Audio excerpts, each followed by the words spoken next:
Welcome back to Ali Ali.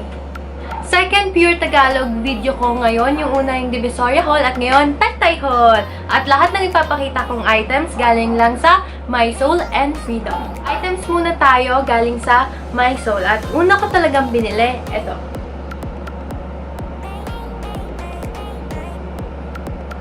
₱100 tong damit na to. Tinatawaran ko talaga siya ng ₱80. Kaso sabi sa akin ni ate, ilan na ba anak mo at sobrang kuripot mo?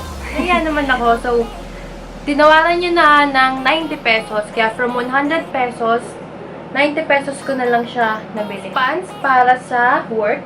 At hindi na ako student at I have 3 jobs.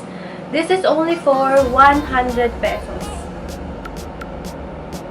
Sulit, di ba, for ₱100. Umagri ka na lang, Bessie, dahil sulit to para sa akin. At another t-shirt for my work, para sa corporate world or para sa academe. Pwede naman pareho.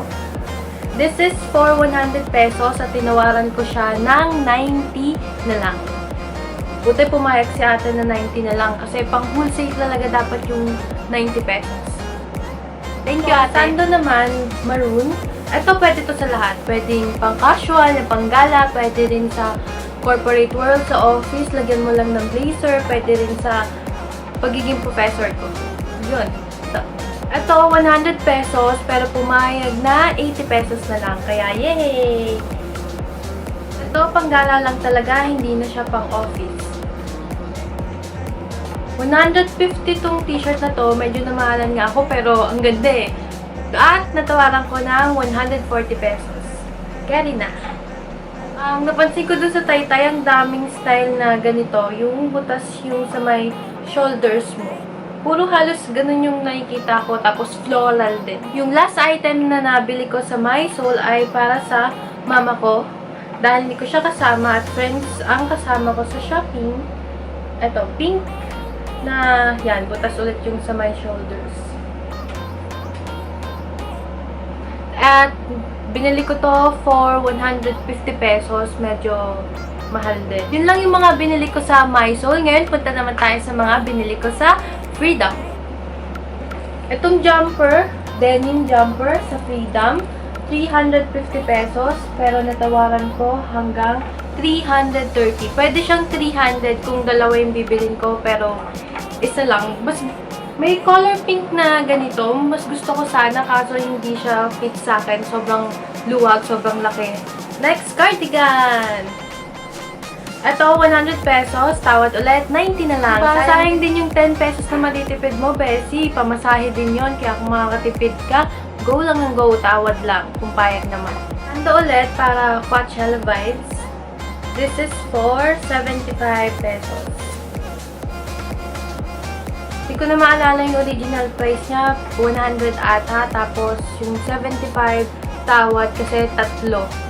Tatlo kaming bumili, tikit-isa kami, kaya pumayag na ₱75. May favorite ako sa lahat ng binili ko, dalawang dress, kasi sobrang mura niya, ₱140 each. First, pink dress for ₱140.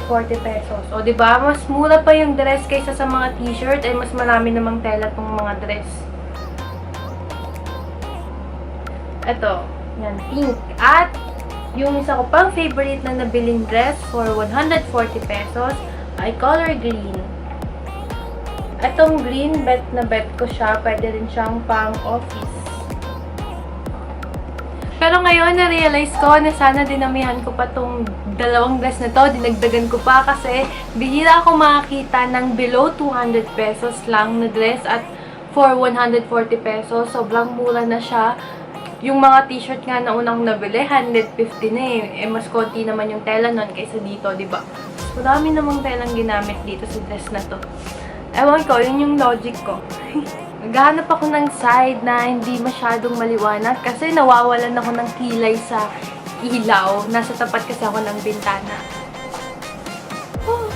Last 2 items na lang at floral ulit off shoulder. Ito, ₱80 siya. Tapat na talaga yon kasi nakalagay na siya dun sa karton nila na ₱80. Medyo puro floral yung nabili ko. At saka pag pumunta kayo doon, ang dami talagang floral na mga damit. Last item! Ito yung pinaka-favorite ko sa lahat. Black romper. 350 pesos to, pero nagawa ko na lang na 330 pesos. Kapag dalawa yung bibilihin mo, 300 na lang. Kaso wala na kasi akong makitang iba, kaya isa na lang. Isang romper lang. Yay! That's it for my Taytay haul. Sana nag-enjoy kayo. Thank you so much for watching and spending time with me. Click the thumbs up if you like this video. Feel free to leave comments and don't forget to subscribe, my friend. Bye-bye! Stay pretty. Love from Aliyah.